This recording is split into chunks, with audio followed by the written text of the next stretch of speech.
let's give a warm welcome to the panelists and our moderator, BCG Anderson Institute Global Leader and Honorary Professor here at the University of St. Gallen, Nikolaus. Thank you very much.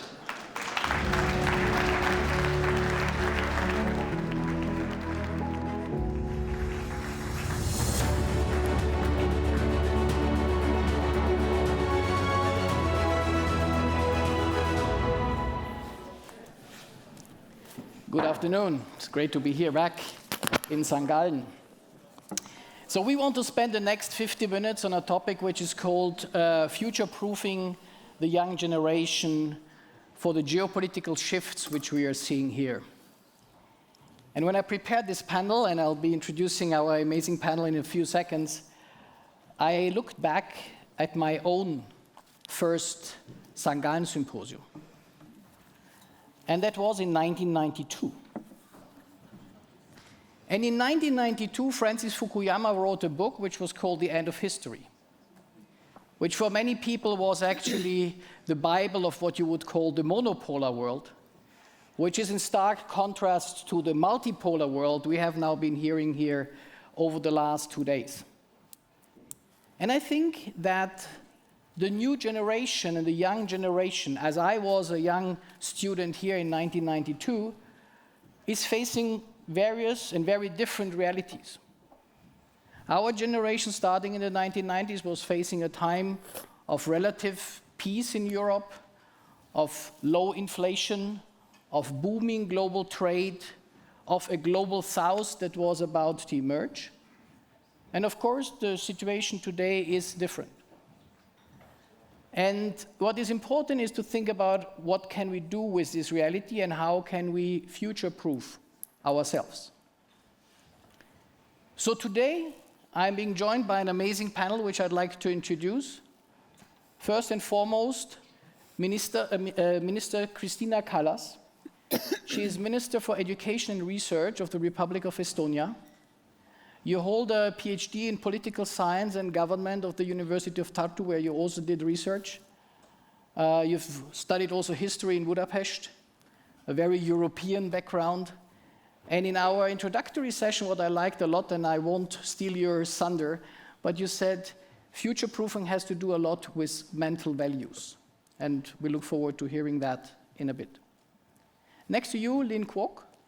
She is the Lee Kuan Yew Chair for Southeast Asia Studies at the Brookings Institution, holds also a PhD in Politics and International Studies from the Cambridge University, and is also, among many other activities, part of the Future Council on Geopolitics with the World Economic Forum, has a very deep understanding on a region that I personally am very fond of. I lived 10 years in Asia, and you have, of course, a unique vantage point on what's going on in Asia and how is Asia fitting in this whole development.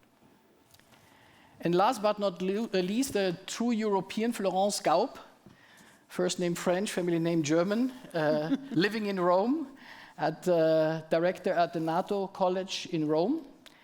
And I was joking why NATO is sitting in Brussels and the college is in Rome, but you will explain us why you chose a nicer location. With better food and maybe nicer weather. But on a more serious note, you have a PhD in military sociology from the Humboldt University. And you're also on the Future Council of Geopolitics of the World Economic Forum, so you're kind of peers in that. But what I find particularly interesting in our introductory discussion was that you said, well, I'm a futurist and I'm a geopolitist. And this is nicely reflected in the book you published 2 years ago, which is called The Future, an Instruction Manual. So if the university wants to put that on the curriculum, potentially we can think about it, or the Estonian Ministry of Education. Now, to start with, I think it's really important to think about how a young generation can be prepared for this new era in which we are. And so I'm very happy, Kristina, to give you the word for an introductory statement. Thank you. And it's an honor to be in front of this audience here. It's my first time in this symposium. Estonian president, former President Kersti Kaljulaid has participated here before, but it's really an honor that I had this opportunity to be on the stage here and talk about geopolitical shifts. But I would like to start my intervention from a very personal story. Maybe that would put a reflection and a context into geopolitical shifts that our youth in Estonia, in this part of the Europe where I come from, actually live in.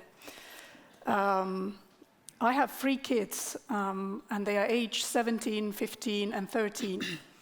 And my 17-year-old is a son. And the day he turned 17, which was last year, end of last year, he got an email from Estonian military service saying that he needs to go into the service. And during the Christmas table, when we were sitting with the family at the Christmas table, we started discussion. He started asking questions like, okay, I have to go to the military service after I graduate from the gymnasium. Does it mean that I have to go to the war? My husband was looking at us and saying, indeed, we haven't talked about it. What are we going to do with our son if the war starts? He looked at me and said, are you ready that he will serve in the war? And I thought that it's not the first time when I was asked this, or I have been asking this question myself. And that was our Christmas table discussion.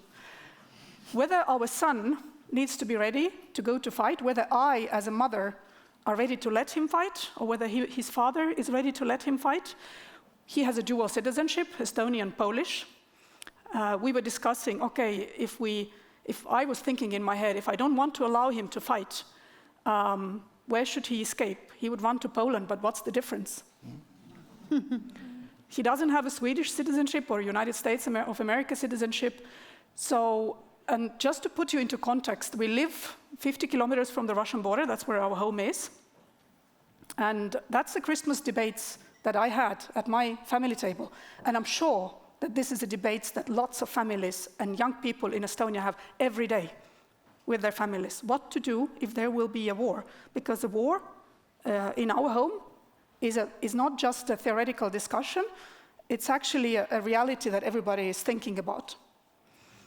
And this is what our young people think about. So if you ask about the young people and about geopolitical shifts in their mind, we have a generation today of 18-year-olds who have been thinking about the war and making themselves mentally resilient of a possibility that they have to be and go to fight for their country. That's what they are getting ready to. So if I go to schools and talk to young people as a minister, and I discuss anxieties, yes, there is a climate change, yes, there is a possible aftermath of impact of mental health of the global pandemic. But the first thing that kids in Estonia, and probably in Latvia, in Lithuania, in Poland, and also probably in Finland, are worried about, they have war anxiety. They are talking about it, they are thinking about it, they are getting mentally ready for this. And I think this is maybe the reality that not everybody in Europe really is there yet, that we understand that we are in a situation where there is a war in Europe, and we are thinking about it.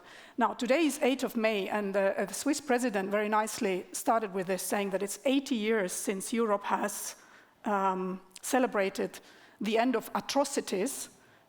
And just to remember what these atrocities were, they were caused by the principle and idea that there is no such thing as a sovereignty of nations. There are big power mights, and there are powers that want to grab the lands, want to do Anschluss and annexations, and power matters. So there was no principle of national sovereignty and right of the small nations to make the decisions for themselves. We are celebrating 80 years after we finished this. We stopped it in Europe. We said no more. We have a principle of state sovereignty and independence. Small nations have a right to make their own decisions with whom they ally, in which unions they are, in which kind of trade agreements they have, with whom and who they trade and where their borders are and how they're operating. Well, yeah, that's for the most of the Europe. It's been 80 years. But for my country, it's been 30 years because Soviet troops left on 31st of August 1994. So the Second World War ended 30 years ago in the country where I'm coming from. And 30 years we have been fighting in a global scale for the right to have a sovereignty, to have a right to decide if we want to be members of NATO, if we want to be members of the EU, with whom we ally, where we want to be, what's our political priorities, with whom we trade, how we trade, and this is a national sovereignty question. And we have a neighbor who absolutely does not accept this, has never accepted this, has always a policy of bigger powers, wants to negotiate with the United States of America on a power terms, not in terms of the international order of sovereign states, but in terms of let's agree among big of us who gets what. Does it remind you something? It reminds me of 1939. There were two other big powers that made deals above our heads about who gets what, who gets minerals where, and who gets territories where, and who has the power over control of what. So my message maybe was from the story of our youth in Estonia is that in Europe, maybe we really need to wake up to understand what are the Ukrainians fighting for. They're fighting for their own territory, but they are also fighting for our right and for the European principles of sovereignty, of the right to decide ourselves, for each nation to have the right to decide that they want to join European Union, or the right to decide that they want to join NATO. That's their decision. That's a right of Ukrainians to do that, and you can't kill it by sending bombs over their heads. And this is what Ukrainians are fighting for, and maybe in Europe we need to maybe fight for that more than we actually do. And now I come to the education because I am the Minister of Education, and I think in schools, the young generation celebrating 80 years of the end of Second World War, end of the world where we don't accept the sovereignty of the nations, I think we need to come back to school and start teaching again that sovereignty is not something that we take for granted because it's challenged now. And we really need to be aware that this is actually what the Ukrainians are fighting for. They're fighting for our right to have sovereignty in Europe and the principles of these values of sovereignty. So to me, the resilience of young generation comes from the principles of values. What are the values that you are holding? And the value of self-determination, independence, and sovereignty is the values that we have to remind ourselves, because they are not, democracy is not inherited, it's learned. And you have to learn it through the school and through the young generation. And I feel that European young generation, and not only young generation, but the general Europeans, and I'm talking about 500 million Europeans, are not maybe yet there in this awareness point that what is at stake currently in Europe in this war. Yeah, and I think...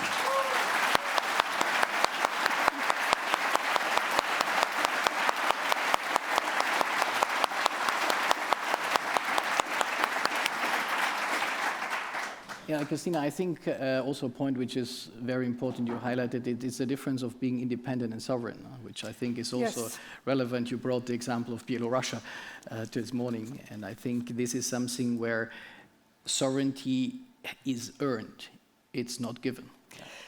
Exactly. I mean, I felt when I talked to students in, I don't mention one country in Europe, when they couldn't make a difference between independence and sovereignty. Right. And I maybe bring an example. Belarus is an independent country. It is an independent. It has a seat in UN. It's officially, formally independent. Is it sovereign? Can it decide its own fate of its own nation, its own people, its own alliances, its own trade deals? No, it cannot, because there is a power, strong power, military power that is controlling the sovereign rights of Belarusian people. Moldova has been fighting for its sovereignty. It's an independent country, it has an independence, but it has been fighting for its sovereign rights over the 30 years, and it's still fighting. Moldova is internally fighting to have the right to be a sovereign country. Yeah. And so maybe let me just make the link, and we have here a panel that is covering a broad geographical perspective. And yesterday at the Singapore dinner, Deputy Prime Minister Heng said one of the key elements to keep Singapore on the map of the world was to have a military deterrence. And I found that very interesting, because you can only earn sovereignty by being also strong in that dimension. And so I'd like to make a first round, before we talk about future-proofing generations, just to take the advantage of having such a global panel to look at a quick round of where do you see the key geopolitical flashpoints in your respective regions? So, Kristina, you highlighted obviously the very challenging neighborhood, but maybe, Lynn, let's start with Asia. Where do you see the key geopolitical flashpoints in the region, and how have they evolved in the light of the last few months? Yeah, thanks so much, Nikolaus. And I'd like also to thank the St. Gallen Symposium for the invitation to be here today. It is my first time as well here. So I'm very glad to be here speaking to everyone, especially to the students. In terms of the flashpoints in Asia, I think many of you would know them already, but I think what we have seen is an intensification of some of these flashpoints. So first of all, we have the South China Sea dispute. And I think in that respect, there are two pathways to war in the South China Sea. The first is an incident at sea or in the air between the United States and China, between their military aircraft or vessels, and that might escalate then into a bigger conflict. It's not inconceivable. We've had in the past, in 2001, a US surveillance plane actually crashed into a Chinese fighter jet, and that was a major incident that they were able then to keep under control. But this today is a very different circumstance because the United States and China are barely even talking to each other. Second, in the South China Sea, we might well see a minor skirmish between one of the Southeast Asian countries who have a dispute in the South China Sea with China, and having a clash between China and, say, the Philippines, which then draws in a major power like the United States, because the United States and the Philippines have a mutual defense treaty that they concluded in 1951. And so in the event of an armed clash between the Philippines and another power, the United States might see it fit to defend the Philippines. The other major flashpoint in my part of the world, of course, is Taiwan. And in 2021, we saw the then Indo-Pacific commander of the United States talk about how China would have its sights set on Taiwan in the next, I think it was 6 years, he said, so 2027 from 2021. And the newspapers all reported that as saying that China would invade Taiwan by 2027.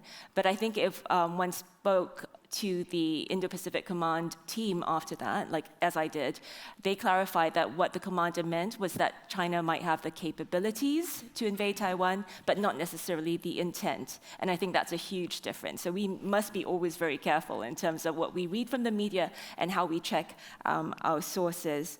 But nonetheless, of course, I think concerns remain about whether China, will now interpret when it might go to war in Taiwan in a more expansive way. So in the past, the focus was on if Taiwan declared independence, but there was also provisions in its 2005 anti-succession law about other conditions where China might go to war against Taiwan, and those were things like foreign interference or acts amounting to a declaration of independence or leading up to a declaration of independence. So what that means is very vague, and the question is whether or not moving forwards, China will have a more expansive interpretation of those provisions. And of course, there are other flashpoints in the region. I don't work on these, but they are very briefly the Korean Peninsula, and in South Asia, China, Pakistan, China, India, as well as India, Pakistan. I think at the moment it's unclear how the new US administration might impact the dynamics of these conflicts, whether it's going to ratchet up or dial down. It's not clear because we don't see clear policies and clear actions yet. And I think even when the policy comes out, because this is rather an erratic president, I think even if we had clear policies, I don't think we can say with certitude how some of these flashpoints might pan out. And I think all this is very concerning because even prior to the recent round of tariffs in the United States, we saw an erosion of the rule of law in the region and beyond, Russia's invasion of Ukraine, China's activities in the South China Sea. This all have the impact of eroding their rules-based order. And I think what that means is, why that's frightening as well, is that in an increasingly contested world, the guardrail, one of the few guardrails that the international community has against outright conflict, is the international rule of law. So to me, it's very frightening that we are seeing both intensifying tensions as well as the erosion of the rule of law. And the erosion of the rule of law can happen through direct acts, an outright invasion, but also it can happen when countries fail to defend it. So I have to respond to something said in the earlier panel, and that's, countries might have an interest, a national interest in not standing out strongly against the rule of law, and that was in respect of India, but there are other countries that might not have spoken out or taken action to take a strong stance against things like Russia's invasion of Ukraine or China's activities in the South China Sea.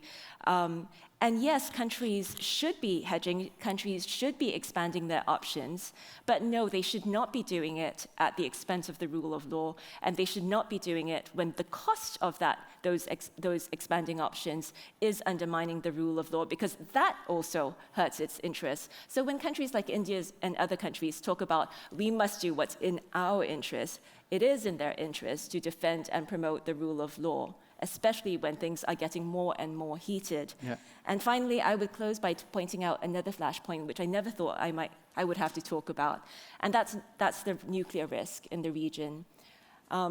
Before I came to St. Gallen, earlier this week, there was the Munich leaders meeting taking place in Washington, D.C., and we had the Vice President of the United States, J.D. Vance, come to speak. And some of you might remember that he was quite heated against the Europeans earlier this year. But he was more conciliatory this time. What he also said was that President Trump does not want nuclear proliferation. He's very against it because of the harm that it can bring about in the world. But I think there doesn't seem yet to be a connection between that disdain or that dislike for nuclear proliferation and the connection to that of the U.S. security guarantee. So Ambassador Ischinger at the conference actually pointed out how, if not for the U.S. security guarantee in Europe, there would be several countries in Europe that would already have gone nuclear, or that would have, thought about going nuclear. And the same argument applies equally in Asia. And with the United States showing a wavering commitment in terms of its security umbrella to Asia, the question then is whether or not, and in fact I think this is already happening quietly in countries like Japan, but more vocally in countries like South Korea, where the countries are already considering like countries like Japan, South Korea, actors like Taiwan, whether or not they are considering the nuclear option because they cannot rely on the U.S. security guarantee. So, just a broad brush in terms of the security challenges facing Asia, both conflict areas, but also the deterioration of the rule of law. Yeah. Thank you very much. I think that was a very broad perspective. What I found interesting this was also your ordering, which I concur with, which is to put South China Sea as higher than Taiwan, or at least in the priority very high, because I think that's something where the likelihood of tensions, which we already have, plus of course the impact on global trade, is also highly relevant going forward. So thank you very much for this. So let's take the third geographic perspective after Eastern Europe, Asia, North Atlantic. Florence, I promised you that I won't ask you the question whether the US leaves NATO, so I haven't asked that question. But where do you see this North Atlantic movement going forward? You have also been working for the EU Council, so maybe like 2-3 minutes perspective on Europe and US, if possible. So I thought what maybe might be, thanks by the way for setting the scene, because a lot of what I would have said I don't have to say, but you cannot understand European security these days without understanding Asian security. And I think that the insight is growing, but it's not yet universal in our circles. Why is it a problem, or why are they connected? I think the simple truth that many people don't understand is that the United States military can no longer sustain a two-front war. So, since Obama, the United States have started perceiving China as a potential threat. And the American military could now, if China and Russia were to decide to open a two-front war, so simultaneously act in the South China Sea and, let's say, against the Baltic states, the United States, militarily speaking, would be too stretched. And that is the heart of the problem. And I think it's not often enough seen in the media. You get a lot of, venomous conversations, and the Americans just hate the Europeans. No, maybe they do, but actually that's not the point. The point is that European states have been, forgive me, delinquent on defense spending. For 15 years, the United States have said, guys, can you please do more on defense? Can you seriously do more on defense? Not all of them, okay, obviously, looking at your country, for instance, or Poland, but Germany, Italy, Belgium, Spain, they've all been like, yeah, it's going to be fine, we're going to be fine. And we're not fine, and now we have the problem. So I think that is the issue, is that for the United States to take care of its main strategic priority, Europeans need to be able to stand on their own. And right now, they can't, and military procedures take a long time. So if it takes you 5 years to get where you want to be, you're already Speedy Gonzales, you're really moving at lightning speed. Realistically, 10 to 15 years. So we have a real gap. And right now what you're seeing is a negotiation of how are we going to handle the challenge of Russia. And here my analysis is that the danger that I see is that you get, of course, the knee-jerk reaction to think, okay, all we need to do is move a few troops into the Baltic states, because that we think that's the likeliest thing they're going to do. That is one of the options, but don't forget there's at least 5 other options. And we also need to prepare for all the other options, including, for instance, we're about to publish an analysis on Russian-Chinese military exercises. The vast majority of these exercises are naval and air, but mostly naval, and few of them took place around Finland, around the time when Finland joined NATO. No coincidence there. You have to stop thinking of Russia as mainly east-west power. It's also a north-south power, and it's very interested in what's going on in the Nordic Sea. So the vast majority, I will say, of European, especially Western Europeans, think, okay, let's buy tanks, let's move them to the Baltic states, and then we can go about and do what we used to do. No, you also have to think about naval stuff. You also have to think about space. So my job is, of course, to imagine the worst-case scenario, so you don't have to. But for instance, we have one worst-case scenario, which is where Russia detonates a nuclear weapon in outer space. What is the effect? You lose electricity on Earth. Not everywhere, but below. So obviously when the electricity cut happened in Spain, I thought, oh, is this scenario really happening? No, that's not what happened.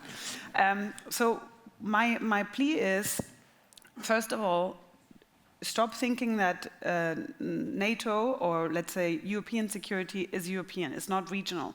Regions don't exist in that sense anymore. Security is always global. Secondly, be much more creative when putting yourself into the shoes of your adversary, because they will be very creative in achieving their objective. Now, what is their objective? Their objective is not just to annoy us, is they want to build, in that sense, well, China and Russia, and they unfortunately have become really good friends. They're going to be building centers of power. So it's not just about hurting us. It's about, as I said, think access to the Nordic Sea, to the Persian Gulf. The future of war, we're all obsessed now with tanks and drones, but the future of war, this is one of our analyses shows, will be very much naval in nature. And I can invite you, we published a comic on this, don't laugh. We actually asked more than 30 science fiction authors to imagine the future of NATO in the year 2099. And they all said NATO will still be around in 2099, but it will face a series of conflicts in between, and most of them will be maritime in nature. So you can Google NATO 2099, it takes you straight to our comic, you can read it online. Yeah, and I think just 2 points which I find interesting, Florence, what you just mentioned is maritime choke points. Whether it's Bab el-Mandeb, better known as Red Sea, whether it's Strait of Hormuz, whether it's the Strait of Malacca, whether it's the Panama Canal, whoever owns it and whatever, I think are extremely determinant for global business and global economy. And I think they are all, in South China Sea, they're all parts of this naval world. And when you make the comparison, and I'm sure you have better data than me, but when you talk about the naval difference between the US Navy and PLAN, the People Liberations Army Navy, you always get the question of saying, oh, we have 11 aircraft carriers, they only have 2.5. But if you look at the ship gap, China has more than 400 military ships, while US is at 200. And we lost the ability to build ships fast. And they're building 10 times more ships. It's not just about having ships, it's how fast can you build new ones. Exactly, yes. So that's good. So I think that was a tour d'horizon, as I promised. And now we pivot to the question of saying, okay, in that world, war anxiety, nuclear risk, two-front war, whatever, how do we future-proof the new generation? I have a 18-year-old daughter, a 15-year-old daughter, an 11-year-old son who wants to be football star or engineer, but lately he said, maybe I become fighter jet pilot. But But I think we are all facing that reality, and you just described the Christmas dinner discussion. But I think you're also the Minister of Education for hundreds and thousands of young people. So how can we future-proof this generation? Definitely we, not a younger generation, but our generation of parents and grandparents, what we do have to do is we have to be able to protect our land. And that's what you mentioned, that the United States have been saying to Europe for over 15 years, that bring up your military spending, you have to be able to defend yourself. And we haven't heard, we didn't listen, we are listening hopefully now. It's a little bit late, and we have to be really fast in doing this, really fast. But one thing is a military defense capacity to militarily defend ourselves in the sea, in the air, on the land. And I agree that it's not about land as much as it is about the sea. It's a lot about Arctic and the northern territories. We know what's going on about the Greenland. So everybody's more looking also on the North territories and the fight there. But I started my story about the war anxiety for the reasons that it's not only the tanks that fight, it's also people with values that fight. So you go to the fight because you want to defend something that is dear to you.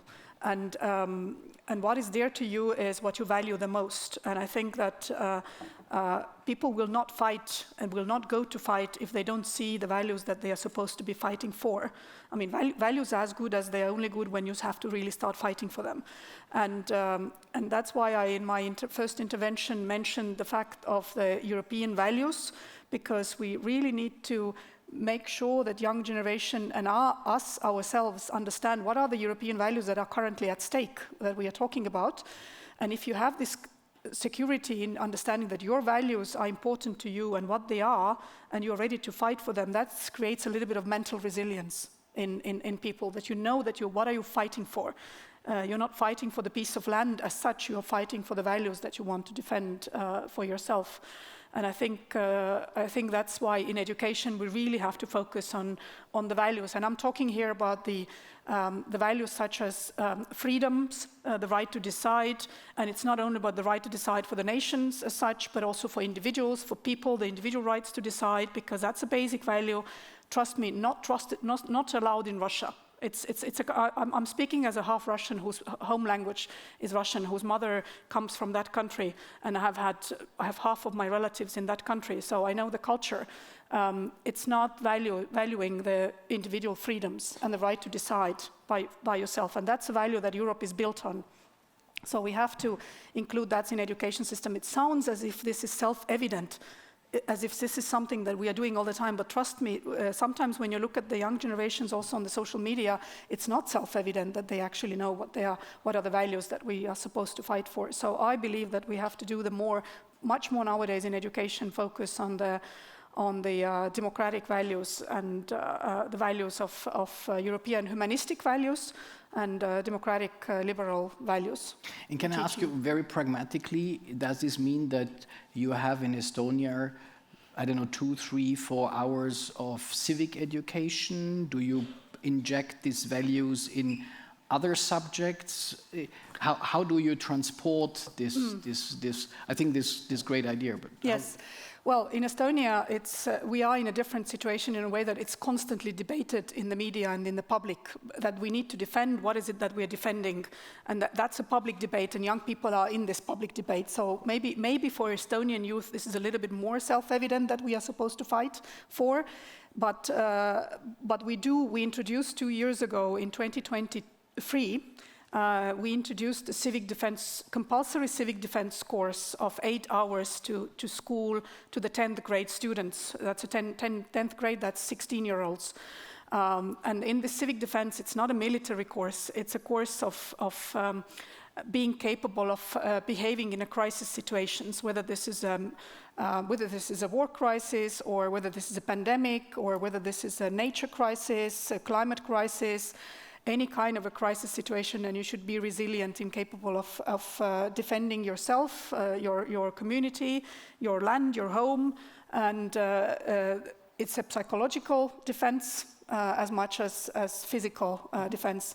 And we haven't talked about the psychological defense here, but this is something that there are two more elements into the defense in addition to the military. One is a psychological defense, the resilience, the ability to understand what are you fighting for and mentally be ready to fight for those values. But the third element here is actually the cybersecurity. Most of the European economies, societies, and even democracies are built today on digital systems. And what happened in Spain, the power went off and there was a panic and chaos because there is no resilience in mental resilience or any other resilience to those situations. So cybersecurity is something that Estonia has prioritized absolutely, and in this military spending of 5% of the GDP that we are doing next year, big part of it is actually doing the cybersecurity defense and including the cybersecurity as a subject in technology teaching in schools, also to the gymnasium students as a compulsory subject. You have to be ready and defending there as well. So from civic education to cybersecurity, preparation, civic, mental, and cyber security. Very good. Yeah, very clear. Thank you very much. So Lynn, we discussed about not only future-proofing also means that in the future, the new generation, there will be new profiles needed in how to navigate in this environment, new profiles, new skill sets. Where do you see the possibility to future-proof the new generation and the young generation? I don't think it's possible to future-proof anything. The future, by definition, is largely unknown.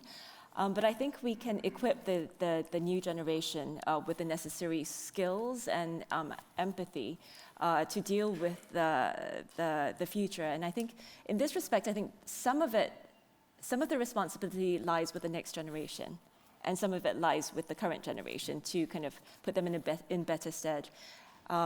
I think the responsibility of the next generation is to educate themselves, right?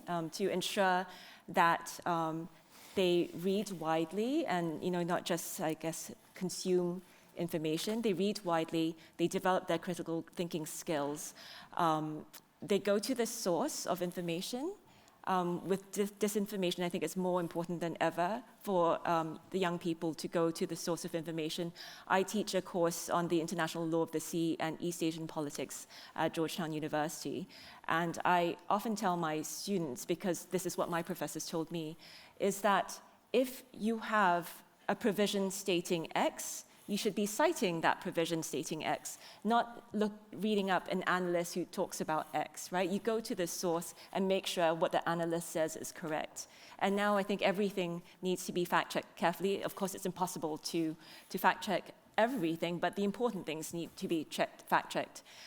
So I think, ensuring that the young people actually do the hard work of, educating themselves and doing so critically is very important.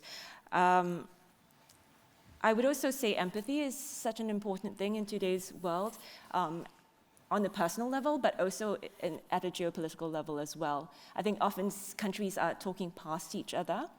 And I was very struck a couple of years ago, I think a year or so ago, when the United States would, different departments or agencies from the United States would say, we are doing all we can to reestablish military-to-military ties with China. But from the Chinese perspective, of course, the US was only trying from a very narrow perspective, like to reestablish military ties, but from the broader perspective of the relationship, that was deteriorating. Every other day, I think the United States was imposing various economic tariffs, etc., on China.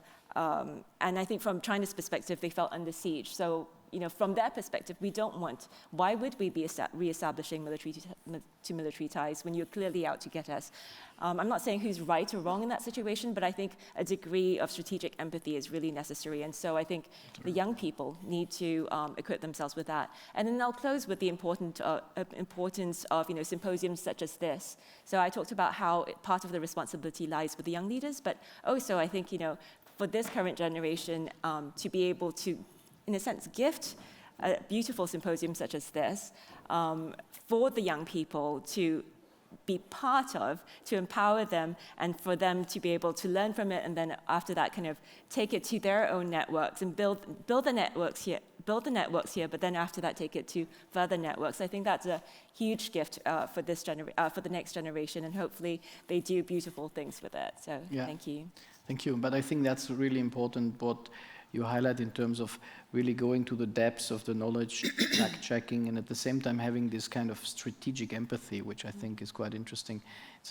It's a nice word to shape. I think we heard a lot about strategic sovereignty, but strategic empathy is something which I think is really novel. So Florence, before we open up for question, just your point of view. You've written a book about instruction manual for the future. 2 or 3 ideas from that manual or from your experience for the young generation? So you know why I called it a manual and not this is the future? Is because every human being has this superpower to imagine a time that doesn't exist, a time that was never here and might never be here. So I'm going to say the piece of advice I would give to the generation that's studying right now is your humanity is your superpower. And your humanity is what you need to strengthen and hone. And what do I mean by that? So the human mind builds a predictive model of the world, right? So education, but actually just being alive, absorbing information, what humans do all day, it's on autopilot actually most of the time, is done so that your mind builds a predictive model of the world. And when you encounter something you didn't expect, you go, surprise, okay, updating of the model. So the good news is that in the 21st century, a lot of this is automatized. I had to stand at a photocopying machine, or actually even worse, I remember in Lebanon there was no photocopying machine. I had to do all of this by hand. I lost a lot of time. You don't have to lose that time. But what you should do is focus on, and what that will be the skill needed, the 3 skills you will need for the future to be equipped what's coming. It doesn't matter really whether you study engineering or economics or political sciences. You have to be, instead of ability, you want to think agility. Is your mind flexible enough to adjust to the context? Do you know where to find new information? Do you know how to test whether it's actually valid information? Can you adapt to new circumstances? Can you emotionally regulate yourself? That's something I feel we should teach in school, and we're not doing it right now. So agility instead of ability. Don't be a collector of facts, be a connector of facts. So if you're just absorbing stuff without actually, beautiful mind, well, I don't know if you saw the film, but you have to actually lay it all out and go, okay, where are the interconnections? Do I see linkages? Do I see possibilities for cooperation? Do I see problems where they can create synergies? So this holistic thinking, what the human mind is great for, what we have that ChatGPT will never have, or maybe will one day, but right now doesn't have, is this creative element to see something that's new. You want to work on that. And the last thing is curiosity. We are taught to provide answers, but actually your value will rely in what questions do you ask? Because so much is changing right now. Nobody has all the answers, and the people that claim they do, they're probably lying, so don't trust them. So how do you work on your humanity? At the end, it's pretty old school. Read, read, read, and read. Read novels, watch movies, old stuff, because you want to understand how does the human mind work. And that, I think, is, in the end of the day, it's a classical humanities education. Go to symposiums, meet real people, travel to other countries. The further away, the better. If the culture really takes you out of your comfort zone, you know you're in the right place. So I think that would be my call to you is focus on what makes you human and make that stronger and stronger. And empathy, of course, is part of that. Great, thank you very much, Florence. So, so we talked about...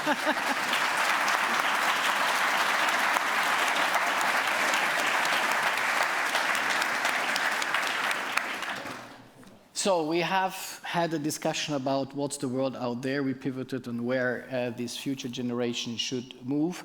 Now I invite the room for questions. I have a first hand raised here, second row. Left-hand side, you get your mic. Can you please say your name, your organization, and the question to whom you're addressing that? Yes, I'm Daniel from Poland. I'm sort of having a background in business, not much in military or defense, but I have a question to Florence. First of all, thank you to all the panelists for a great panel. But my question is, have NATO been running war games with couple of open theaters? You've mentioned, or one of you mentioned, Ukraine, Asia.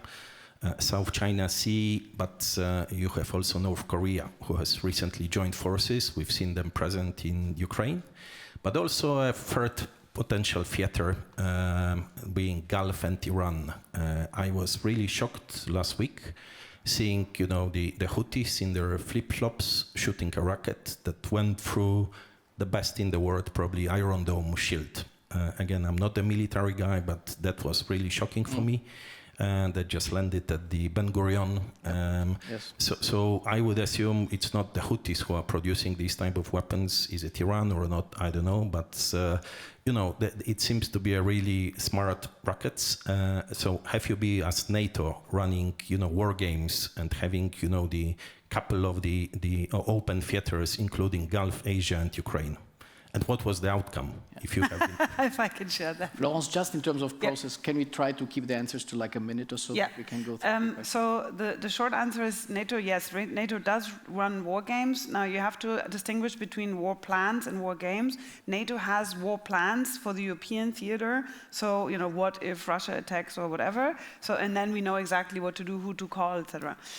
We don't have war plans for all these other scenarios, but Allied Command Transformation, they sit in Norfolk, Virginia, they do war games all the time, including China, including something that's really far field, but it remains at the moment at a, let's say, intellectual level. So we don't just then draw operational conclusions, okay, we have to move tanks or ships or et cetera, But I will say this, that NATO as a whole is becoming more and more dynamic and thinking a lot more about the diversity of everything. When I worked in NATO 15 years ago, it was really a different mindset. So war games are, they're very popular right now on a whole variety of issues. Unfortunately, I can't give you all the answers. I can't disclose everything, but trust that people are thinking about this. We have a coffee break afterwards. Yeah. Okay, we have a question here, please. Lady in the fourth row. Sorry. Here, yeah. Here, sorry, yeah. Hi everyone, my name is Daniel and I'm from Kingston, Jamaica. We know a lot about Estonia and the Caribbean and we talk about your digital prowess, so I'd love to hear more about how you've been able to build that digitally savvy population, especially future-proofing the next generation for any online threats. Thank you. Yes, I was actually giving to young leaders talk today. How did it happen that Estonia became 100% the country that has 100% of the public services online? So anything you need to do in terms of the public services, you don't have to go with a paper and pen somewhere to the office. You do it digitally. Actually, the last thing that we digitalized was divorce. So that happened this year in my government. But we did it, we started doing it 25 years ago, early 1990s, for the very simple reason. First of all, we had to build up a new country from the scratch. We had nothing. We had no tax board, we had no government, we had no ministries, we had absolutely nothing when the Soviet occupation and the planned economy collapsed. So we had to build up the whole public service sector, and we had no money. We were extremely poor. We had the GDP decrease of 20% in 1991. So we had no money, we were very poor, and we had to build a country. So what we did was that we just innovated. As that's what innovation usually happens in a situation when you're pressed with the resources and you have to do something different than the others. And that's when we started our first digitalization of our education system. That was the first thing we digitalized. Connected all the schools to internet in 1996. And then the second thing that we digitalized was taxes. So we wanted people to pay the taxes, so we needed those taxes, and we went actually online and did it online. And that's how we built it. And because the system was built in par with building a quite successful country after the collapse of the Soviet Union, people trust the e-services. They trust the government, e-governance a lot. I mean, that's probably different from most of the other European countries, the question of trust. And now we are also the nation who votes online and does everything online. And that, now I come to the education, because education was the first thing we digitalized. We have now experienced 25 years of digital means in education, teaching, and I think, and we are in PISA results #1 in Europe. So I think there is a connection between being innovative in education and letting the digital tools in, and a performance in basic skills of functional reading and mathematical thinking, for example. Great, thank you very much. One last question. Let's take a question back there next to the column. Yeah, exactly, please. Thank you. Thanks so much. Hi, everyone. My name is Bushra Amiwala. I'm from Chicago, Illinois. Thank you all so much for your time today. My question is, I've been so amazed being at the symposium and hearing all of the global perspectives that leaders like all of you bring. I find that in the United States, we only talk about ourselves, and it's hard to have a global perspective and the ripple effect that our implications of the decisions we make impact other nations. So as a young leader, how do you all advise, apart from reading books and watching movies, understanding the censorship we have in our media as well, what is the best way for me as a young leader to be attuned and in touch with everything going on in the world and bringing it back to a country like mine that is a bit more self-serving? Thank you. Thank you very much. Well, we can take another hour to answer that question, but may I ask, maybe Lynn, you brought up the topic of kind of double check, triple check facts and so on. Do you want to maybe quickly answer to that question? Well, first of all, I think you do highlight an important point. I moved to the United States in June last year, and I remember it was all about the US elections. And I remember making a trip to Dubai sometime in, I think, October. And it was so refreshing to go to Dubai because I moved out of US elections, and there was a minister, I forget which minister, but he was talking about a gift that he gave to visitors to the country, which was like a sort of walking stick, which he said his ancestors used to use to sort of draw lines in the sand to create cities, right? So you draw a line in the sand and there a city emerges because they had that power of imagination and they had that gift of dreaming. And it was so refreshing to move from elections, and all that was negative in politics to a world where you draw a line in the sand and cities emerge, skyscrapers emerge. And I think that's kind of what we need to do, understanding our challenges, but also being able to, notwithstanding those challenges, continue to dream about that city of the future by drawing those lines and by making sure that that happens. As to how one exposes oneself from that, to that, I think, as Florence mentioned, travel is really important if that's an option for you, and I hope it is for many of you. And I've been very lucky because I've been part of various young leaders programs in the past, and that gave me the ability to travel to conferences, to speak to amazing people here as well. So I hope you will have that opportunity.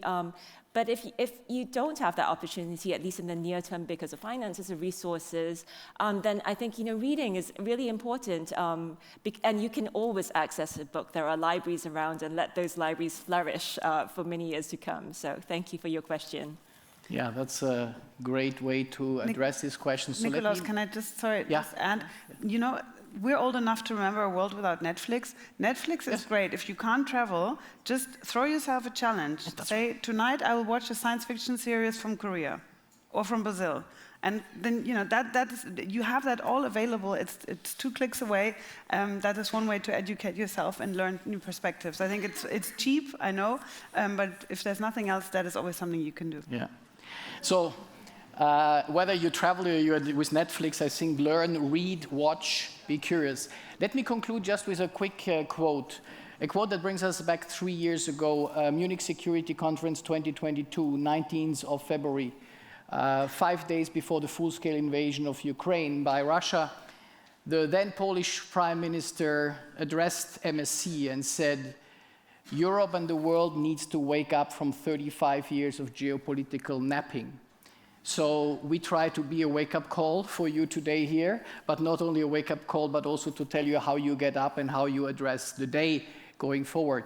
With that, I would like to thank Kristina and Lynn and Florence for a great discussion. We have now until 4 o'clock a coffee break. Thank you for your questions. Thank you.